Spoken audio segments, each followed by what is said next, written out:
করে family card প্রদান করা হবে, যে ফ্যামিলি কার্ডের মাধ্যমে ওই পরিবারের নারী তিনি আর্থিকভাবে স্বাবলম্বী হবেন, তার পরিবারে মর্যাদা সম্পূর্ণ হবেন এবং তিনি পরিবারের সকল সদস্যকে তিনি দেখভাল করতে পারবেন। তার ভিতরে আত্মনির্ভরশীলতা যেন জাগ্রত হয়, তার জন্য তিনি এই উদ্যোগ গ্রহণ করেছিলেন। তিনি বলেছেন, অর্ধেক জনসংখ্যা নারীকে পিছিয়ে রেখে রাষ্ট্র, দেশ, সমাজ কখনো এগিয়ে যেতে পারে না।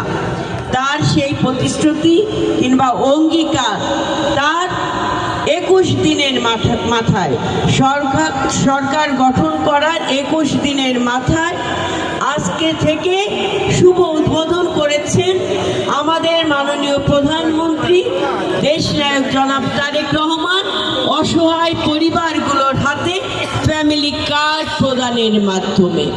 ইতিমধ্যে আপনারা জেনেছেন 37,000 পরিবার এই ফ্যামিলি কার্ডের আওতায় এসেছে, সম্পূর্ণভাবে স্বচ্ছতার ভিত্তিতে, দুর্নীতিমুক্তভাবে এবং স্বজনপ্রীতির ঊর্ধ্বে যে, দলীয় চিন্তা ভাবনার ঊর্ধ্বে যে সকল সমাজে প্রথমে হতদরিদ্র